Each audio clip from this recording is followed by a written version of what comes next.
खबर दोपहर देख रहे हैं आप सबके साथ मैं हूं प्रियंका राय। बुलेटिन में सबसे पहले बात करेंगे मोदी के खिलाफ महाजुटान की।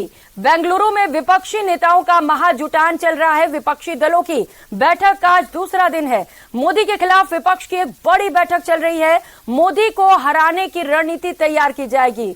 कॉमन मिनिमम प्रोग्राम पर विपक्ष की ये बड़ी बैठक है जिसमें कुल 26 दल शामिल हैं। बैठक में सोनिया गांधी से लेकर राहुल गांधी और मल्लिकार्जुन खड़गे भी शामिल हैं।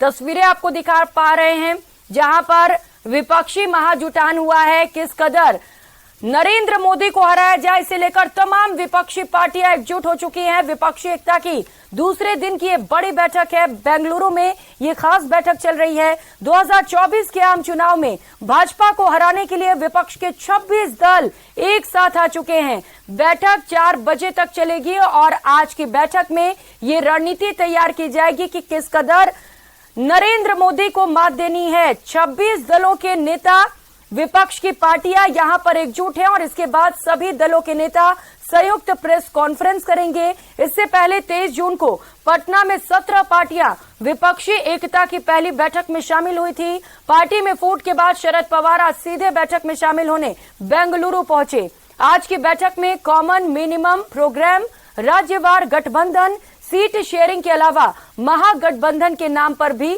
चर्चा की जा सकती है। सभी दलों के साथ कोऑर्डिनेशन के लिए एक संयोजक की नियुक्ति पर भी चर्चा होगी। सूत्रों के मुताबिक सोनिया गांधी या नीतीश कुमार में से एक किसी को भी संयोजक बनाया जा सकता है। सोनिया गांधी के नाम पर किसी भी दल को ऐतराज नहीं होगा क्योंकि वो प्रधानमंत्री पद की उम्मीदवार नहीं होंगी। हालांकि दावा यह भी किया जा रहा है कि कांग्रेस इस पद को लेकर विवाद की स्थिति में पीछे भी हट सकती है। बैठक से पहले सोमवार को कांग्रेस ने विपक्ष के नेताओं को डिनर पर इनवाइट किया था। कांग्रेस पार्टी के मुताबिक इसमें 26 दल के नेता शामिल हुए।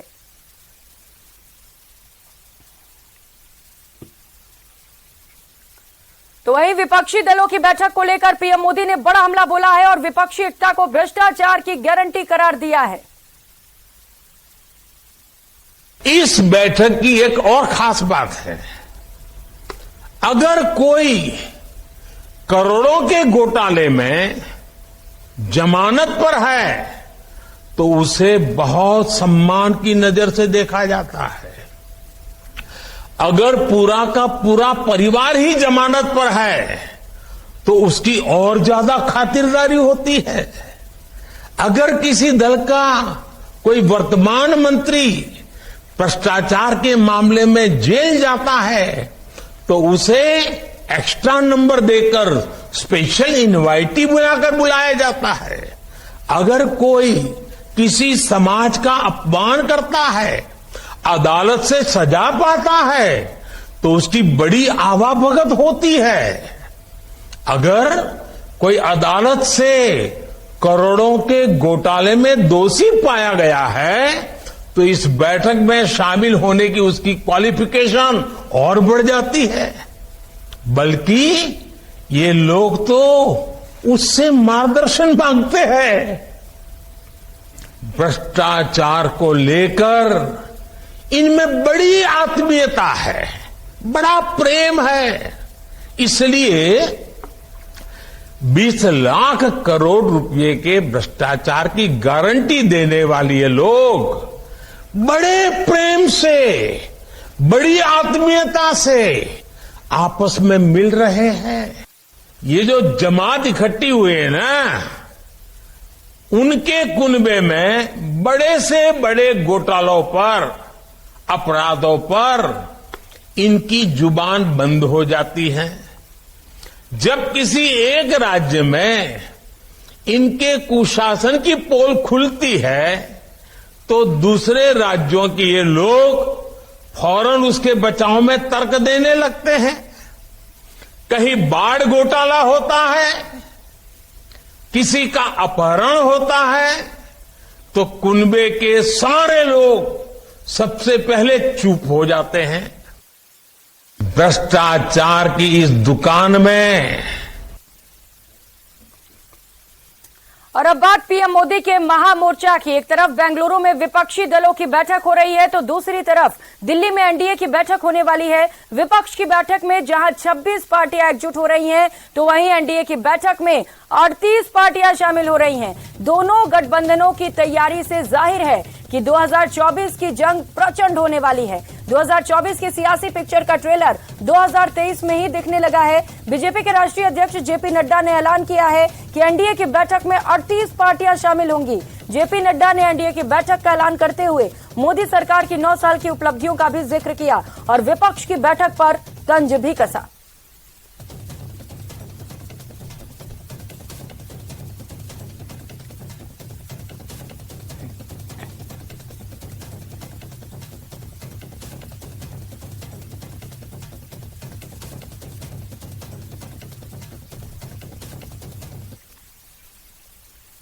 और इस बीच सियासत से जुड़ी एक और बड़ी खबर आपको बता दें। एनडीए में शामिल होने के बाद चिराग पासवान का बड़ा बयान सामने आया है। उन्होंने कहा है कि पीएम की अगुवाई में बिहार में जीत दर्ज करेंगे। 2024 में बिहार की सभी सीटों पर जीत होगी। बिहार की सभी 40 सीटों पर जीतने वाले हैं। एनडीए में औपचारिक तौर पर शामिल भी होंगे। तो ये बड़ा बयान चिराग पासवान की ओर से। नेतृत्व के समक्ष चिंताएं थी, कुछ कंसर्न्स थे, जिसको कई बार कंडीशंस, शर्तों का नाम दिया जाता है। वो कोई शर्तें नहीं थी, वो हम लोग की चिंताएं थी, जिसको हम लोगों ने भारतीय जनता पार्टी के शीर्ष नेतृत्व के समक्ष पिछले दिन मैंने रखा और उससे पूर्व भी उनके द्वारा उनके तमाम नेताओं के समक्ष उनको रखने का मैंने काम किया।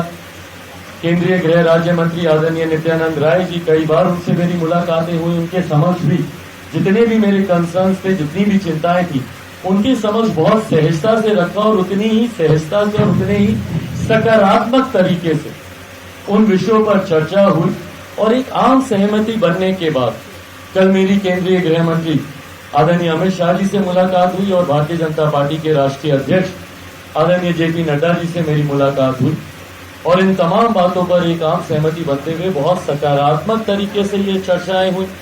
कल लोक जनशक्ति पार्टी रामविलास ने एनडीए में औपचारिक तौर पर पुनः जुड़ने का ये फैसला लिया है और इस फैसले के मद्देनजर आगामी 2024 का लोकसभा का चुनाव एनडीए कैसे मजबूती से लड़े और बिहार में जो पिछली बार एक चूक हो गई थी, एक सीट से हम लोग रह गए थे, 40 में से 39 जीते, एक सीट हम लोगों की रह गई थी, तो इस बार कैसे 40 की 40 सीट जीते।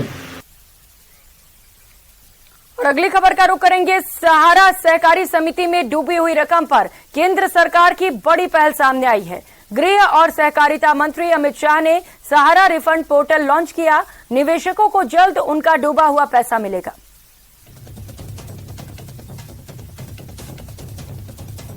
एमडी ये कार्यक्रम का महत्व 2 दृष्टि से है। एक तो करोड़ों ऐसे लोग जिनकी गाढ़ी कमाई एक 4 क्रेडिट कोऑपरेटिव सोसाइटियों के अंदर स्थगित हो गई। घोटाले का आरोप लगा, कोर्ट केस हुए, एडमिनिस्ट्रेटर अपॉइंट हो गए हैं। एडमिनिस्ट्रेटर अपॉइंट होते ही ईडी, इनकम टैक्स, अलग अलग सरकारी संस्थाओं ने अपने अटैचमेंट कर दिए और ये सब कानूनी लड़ाई में कहीं न कहीं जो निवेशक है, जिसने अपनी गाड़ी पसीने की कमाई इसमें लगाई है, इसके प्रति किसी का ध्यान नहीं जाता। और ये कोई पहली ऐसी कहानी नहीं है। कहीं पर भी इस प्रकार के घोटाले का आरोप लगता है या घोटाले होते हैं तो तुरंत ही मल्टी एजेंसी सीजर हो जाता है और मल्टी एजेंसी सीजर को मैं मानता हूं कि ब्रह्मा जी पर पृथ्वी पर आए तो इसको उठा नहीं सकते, क्योंकि कोई एजेंसी इसमें निवेशक का विचार नहीं करती, अपने अपने इंटरेस्ट का विचार करती। रुक कर लेते हैं बड़ी खबर का। राहुल मानहानि मामले में इस वक्त की बड़ी खबर और बड़ा अपडेट बता दें। राहुल की याचिका पर सुप्रीम कोर्ट में सुनवाई की जाएगी। गुजरात हाई कोर्ट के आदेश के खिलाफ ये सुनवाई होगी। राहुल के वकील की जल्द सुनवाई की मांग है। 21 जुलाई को सुप्रीम कोर्ट इस पूरे मामले पर सुनवाई करेगा।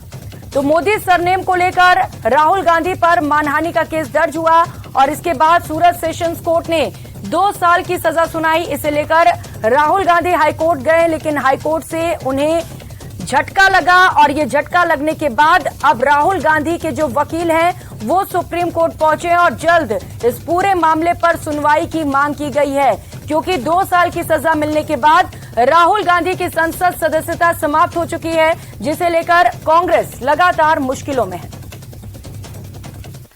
अजमेर से बड़ी खबर है, जहां पर भाजयुमों का आरपीएससी घेराव जारी है। बोर्ड कार्यालय के बाहर सभा शुरू हो चुकी है। भाजयुमो राष्ट्रीय अध्यक्ष तेजस्विनी सूर्या मंच पर पहुंचे हैं। बीजेपी प्रदेश अध्यक्ष सीपी जोशी भी मंच पर पहुंच चुके हैं।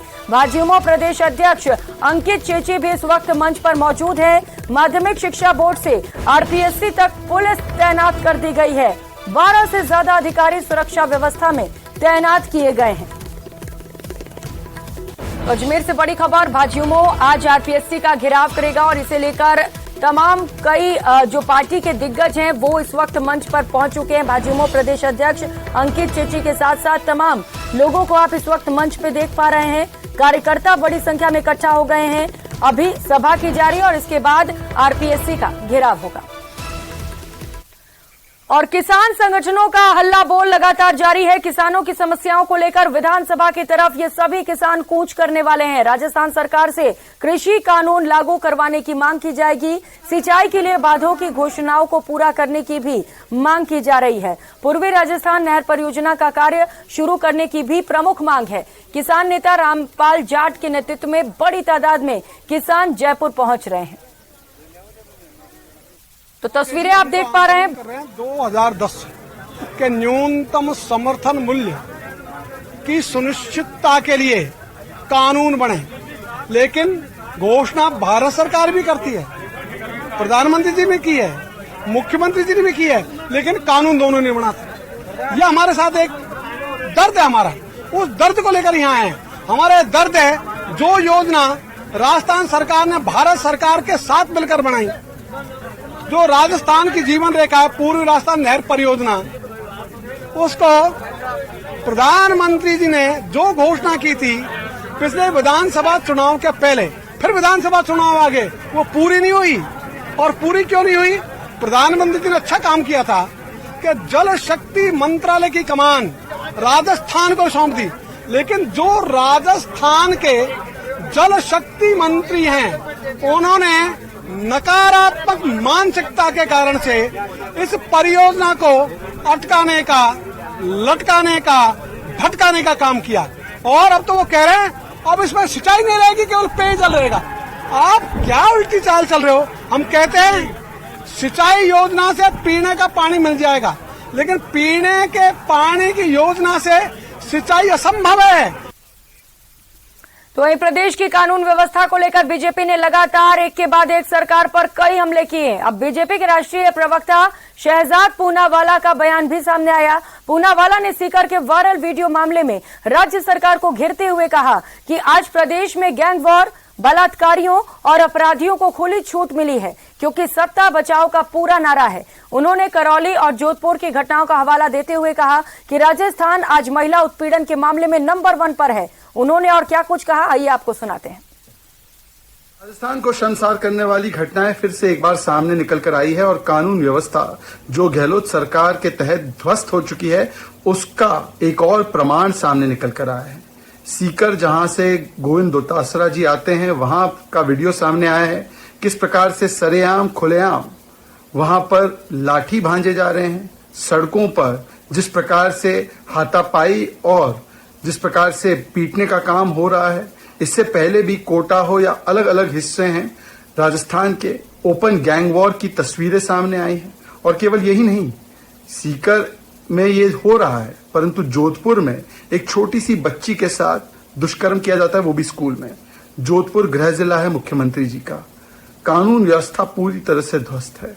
गैंग वॉर के लिए खुली छूट है, बलात्कारियों के लिए खुली छूट है, अपराधियों के लिए खुली छूट है, क्योंकि सत्ता बचाओ का पूरा नारा है। लड़की बचाओ या बेटी बचाओ नहीं है। लड़की हूं लड़ सकती हूं का नारा तो दिया है, परंतु क्या लड़कियां बच सकती हैं, ये सवाल है।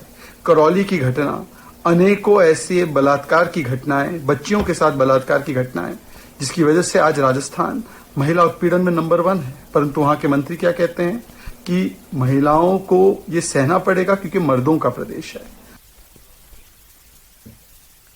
और पाली में जल्लाद प्रेमी की खौफनाक करतूत सामने आई है। पाली में श्रद्धा हत्याकांड से भी ज्यादा खौफनाक वारदात देखने को मिली। पड़ोसी ने प्रेमिका के पति के 6 टुकड़े कर डाले, शराब पिलाकर कुल्हाड़ी से सिर पर वार किया, हाथ पैर काट डाले, सिर जंगल में और हाथ पैर धार्मिक स्थल पर बगीचे में दफना दिए गए। कटे हाथ पैर और सिर दफनाकर पौधारोपण कर दिया गया। घर से लापता युवक की 6 टुकड़ों में बॉडी मिली है। अवैध संबंधों के शक में इस वारदात को अंजाम दिया गया।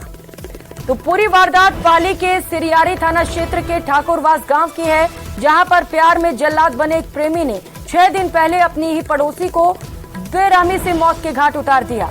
वारदात को छिपाने के लिए शरीर के 6 टुकड़े किए। आरोपी ने मृतक के धड़ को जंगल में फेंका, वहीं सिर, हाथ और पैर को घर के पास धार्मिक स्थल में एक बगीचे में गाड़ दिया। यही नहीं, उस पर पौधा भी लगा दिया। ये 13 तारीख को सिरियारी थाने में एक MPR दर्ज होती है, मिसिंग पर्सन रिपोर्ट, जिसमें जो एक जोगिंदर नाम की लड़की की परिजन आकर कहते हैं कि वो पिछले 2 दिन से गायब है। 11 तारीख बाद उसे किसी ने नहीं देखा है। तो इस MPR का जब अनुसंधान शुरू किया गया, जब जांच शुरू की गई, तो कुछ तकनीकी और कुछ मनोवैज्ञानिक तरीके से और कुछ आसूचना इकट्ठी की गई, और जिसके आधार पर यह बात समझ में आई कि जोगिंदर जो है उसे अंतिम बार मदन के साथ देखा गया था। फिर मदन जो था ये बार बार बचने की कोशिश कर रहा था पुलिस से, तो मदन को दस्तयाब किया गया और मदन को दस्तयाब करके रिटेन करके और मदन से पूछताछ शुरू की गई मनोवैज्ञानिक तरीके से और अन्य तरीकों से मदन से पूछताछ की गई। तो इसमें निकलकर सामने आया कि जो मदन था यह इसको साथ लेकर गया अपने साथ पहले वहाँ जी, और फिर इसने इसको शराब पिलाई और फिर ऊँट से उसकी हत्या कर। पाली से सहयोगी श्याम चौधरी हमारे साथ जुड़ चुके हैं। श्याम, बेहद खौफनाक वारदात, क्या कार्रवाई की गई अब तक मामले पर? गांव का मामला है, जहां पर 11 जुलाई को जोगिंदर नामक युवक को एक उसी के गांव का मदन लाल अपने साथ शराब पिलाने को लेकर गया था, जहां पर उसने उसकी शराब पिलाने के बाद कूट से वार करते हुए निर्मम हत्या कर दी और उसके अलग अलग 6 टुकड़े किए, जिसको पहले तो उसने बोरे में डालकर वहीं रख दिया। रात में वापस जाकर उन कटे हुए शव को लेकर आके गांव के जो एक बगीचा था उसके बीच में गाड़ दिया था और वहां पर उसने पौधा और लगा दिया था। पुलिस परिजनों के अनुसार लगातार ये गुमशुदगी का मामला दर्ज करवाया गया था। उसके बाद पुलिस संदेह के आधार पर मदन लाल को हिरासत में लेकर पूछताछ की तो उसने पूरा राज उगल दिया और उसने बताया कि मृतक की पत्नी के साथ उसका अफेयर था और जो मृतक था उसकी पत्नी 1 माह पूर्व निम्बेड़ा लेकर चले गया, जिसके बाद गुस्साए उसने इसे मृतक की हत्या की है। पुलिस ने फिलहाल आरोपी को गिरफ्तार कर लिया है और मामले की जांच की जा रही है। जी बिल्कुल, और आरोपी चाहे जितनी भी कोशिश कर ले गुनाह सामने जरूर आ जाता है। बहुत शुक्रिया आपका तमाम जानकारियों के लिए। और अजमेर में भाजयुमो का RPSC गिराव है, वहां से बीजेपी प्रदेश अध्यक्ष CP जोशी इस वक्त बोल रहे हैं, सुनाते हैं। सेंटर खुल गए और आप और हम सब लोगों का सपना था, आदरणीय मोदी जी ने जो कहा वो करके दिखाया, लेकिन अशोक गहलोत सरकार ने हम सब लोगों को धोखा दिया है। अभी कह रहे थे अध्यक्ष जी कि ये बैरिकेड लगा रखे हैं, ये बैरिकेड से डरने वाले नहीं है राजस्थान के युवा। ये राणा प्रताप, ये सम्राट वीर पृथ्वीराज चौहान, महाराजा सूरजमल की धरती के युवा है। ऐसे बैरिकेड को उखाड़ के फेंकेंगे। सरफरोशी की तमन्ना अब हमारे दिल में है, देखना है जोर कितना बाजुए का दिल में है। हम सब लोग, और मैं आपको विश्वास दिलाता हूं एक भारतीय जनता पार्टी का कार्यकर्ता होने के नाते, यहाँ पर हम सब लोग 3 महीने बाद भारतीय जनता पार्टी की सरकार राजस्थान में आने वाली है। इन्हें जो लोगों ने पेपर चोर का गुनाह किया है, ये 30 महीने बाद किसी भी गुलबिल में घुस जाएंगे। उस बिल से भी निकाल के उनको सजा दी जाएगी, ये मैं आपको विश्वास दिलाता हूं। और जो अधिकारी भी कान खोलकर सुन रहे, ये सरकार 3 महीने की है और 3 महीने के लिए आप अपने और रुक लेते एक और बड़ी खबर का। जयपुर से बड़ी खबर है, राजस्थान यूनिवर्सिटी में छात्रों का हंगामा देखने को मिला। राजस्थान विश्वविद्यालय के कुलपति का छात्रों ने घेराव कर दिया। भूगोल विभाग से जुड़ा हुआ ये मामला है।